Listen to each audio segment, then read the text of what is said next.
We know the very, very first miracle of Jesus is our gospel today. The turning the water into wine. Yun yung pinakaunang himala niya.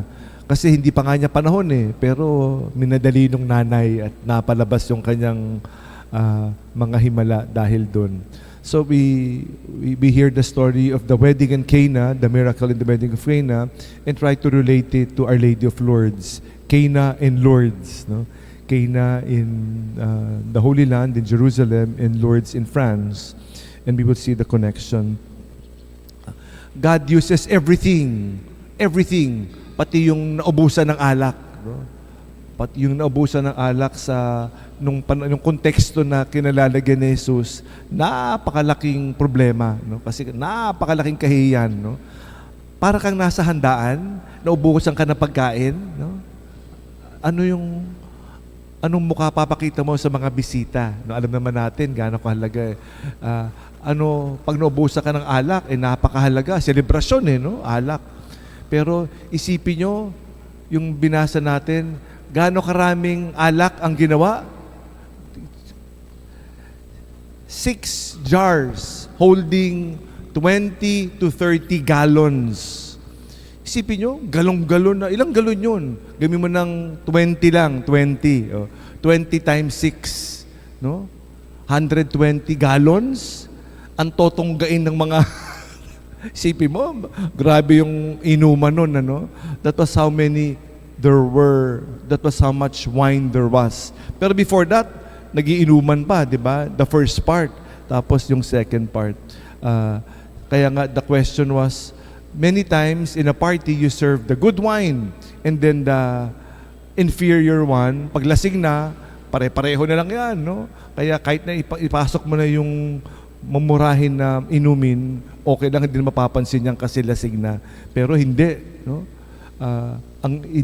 Ang sinerve was the best wine in the end, no? Kaya nagulat ang mga tao. At ganyan naman ang kwento ng Panginoon Diyos sa ating buhay, no? Ganyan naman He always gives us the good wine in the beginning and in the end. Always. Always good wine and bad wine. Walang bad wine sa Kanya. Lahat good wine. Pati yung bad, good. Everything is good. Kasi that is how God loves each and every one of us. If we see the hand of God. Pero kung hindi natin makita yung kamay ng Diyos, hindi natin makita yung good wine. Lagi na lang bad wine ang nakikita natin, napapansin natin, bad wine ng bad wine. But if we see the hand of God, pati yung bad, pati yung malas, good pala. No, good pala. Everything is good. And we thank God. Today, as we have many celebrations, World Day of the Sick, because of the intercession of Our Lady of Lourdes. So we pray for that, no? As we join the whole world. In our particular case, we thank God for our secondary patron, Our Lady of Lourdes. The devotion to Our Lady of Lourdes, this is primarily propagated by the Franciscans. Since we are a Franciscan parish before it was given to the Diocese of Manila, we continue the tradition of the Franciscans. Sila naman ang malakas na devotion sa Our Lady of Lourdes. Kaya pag pumunta ka sa Lourdes, it is the Franciscans who are running it and all the many other Lourdes churches all over the world. Sa Lourdes sa Mandaluyong, sa Lourdes sa Quezon City, no? Lahat yun are run by the Franciscan because that is one of the primary patron ang ating mahal na ina. No? Aside from the Franciscans, St. Francis, they turn to Our Lady, and in particular Our Lady of Lourdes, and they are propagating this. In our particular parish, aside from that, we also celebrate the 99 years of patronato. Ikukwento ko lang for a short while. 99 years ago, almost 100 years ago, a certain, anong pangalan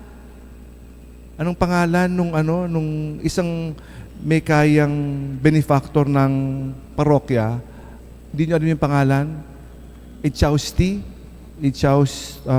Anyway, there is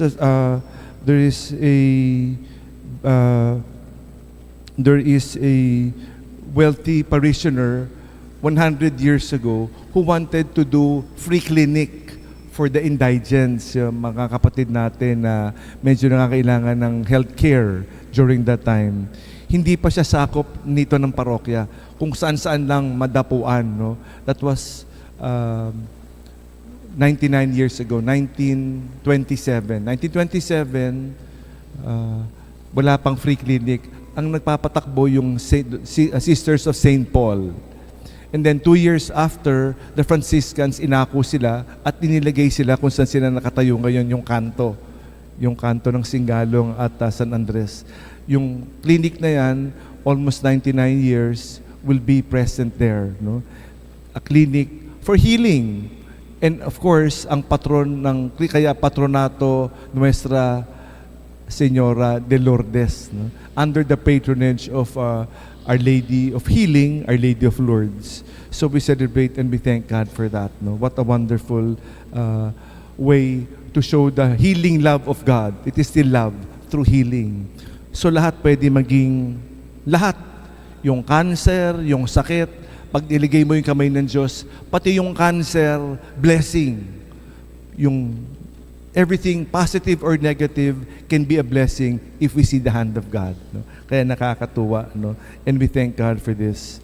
And we trust in Our Lady who has been used as an instrument, in particular, Saint Bernadette Soubirous, this very, very humble young woman na ginamit ng Diyos para ipahiwatig yung mensahe ng ating mahal na ina. At nagpakilala siya, I am, kasi who are you? Who are you? Who are you? Sabi niya, I am the Immaculate, Our Lady of the Immaculate Conception.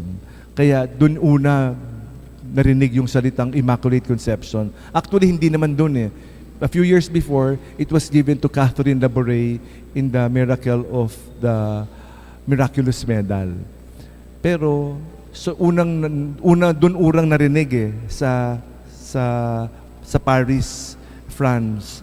Doon una narinig yung Miraculous Medal. Pero bago dumating sa Lourdes, bago dumating kay Bernadette, syempre, nung unang panahon naman yung balita matagal dumating, at saka si Bernadette hindi naman very young.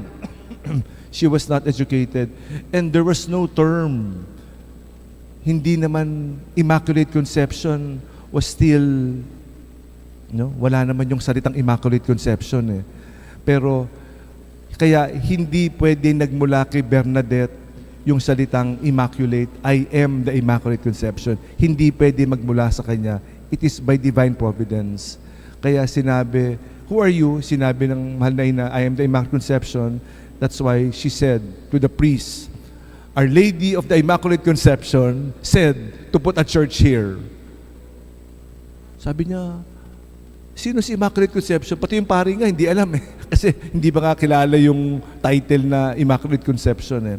At simula doon, napalaganap yung one of the many important titles of our Blessed Virgin Mary, the Immaculate Conception, because of Our Lady's appearance in Lourdes, France. No? What a beautiful story. So we thank God for the opportunities to spread the good news, especially as we honor Our Lady of Lourdes. May she continue to intercede for us. Amen.